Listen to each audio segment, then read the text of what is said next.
Hello students, welcome to my channel. আমি Mohammad coaching সেন্টারের পক্ষ থেকে আরেকটা নতুন ভিডিও নিয়ে এসেছি তোমাদের জন্য।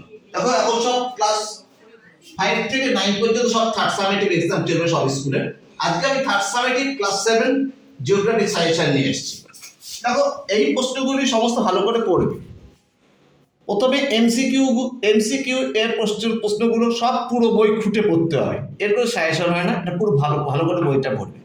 2 নম্বরের প্রশ্নের মধ্যে পড়বে কোরিওলিস বল, জল বিভাজিকা কাকে বলে, বিওডি কি, মিশ্র কৃষি বলতে কি বোঝো, সমচাপ রেখা কাকে বলে, প্লাবনভূমি কাকে বলে, অশ্বক্ষুরাকৃতি হ্রদ কি, জুইডাজ্জি প্রকল্প কি।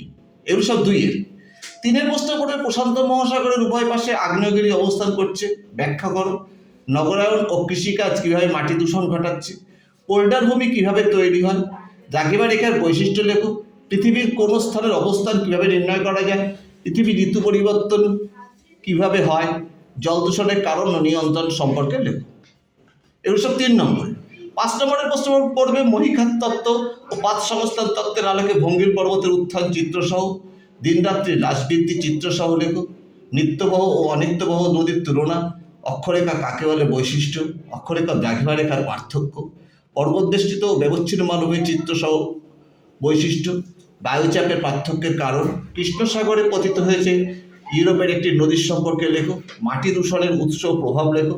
আর পোল্ডার ভূমির অর্থনৈতিক পরিবেশ উন্নতির কারণ লেখো। এছাড়া লন্ডনকে পুনঃ রপ্তানি বন্দর বলে কেন, আর্সেনিক দূষণ কি, লন্ডন অববাহিকার প্রাকৃতিক পরিবেশ লেখো। রুশ শিল্পাঞ্চল গড়ে ওঠার কারণ লেখো। আর ইউরোপের মহাদেশের সমৃদ্ধির কারণগুলি লেখো। এই প্রশ্নগুলি সবই 5 এর।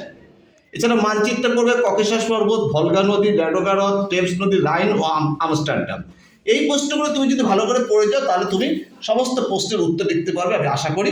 এছাড়া তোমাদের জন্য আগামী দিন আরো ভালো ভালো ভিডিও দেবো, তোমরা আমাকে বেশি করে লাইক ও সাবস্ক্রাইব করো। আমি বোমদার কথা দিচ্ছি, তোমাদের আগামী দিন আরো ভালো ভিডিও আসবে। আর তোমাদের জন্য শুভ কামনা রইল। আজ এই পর্যন্ত থাকো, টাটা, বাই।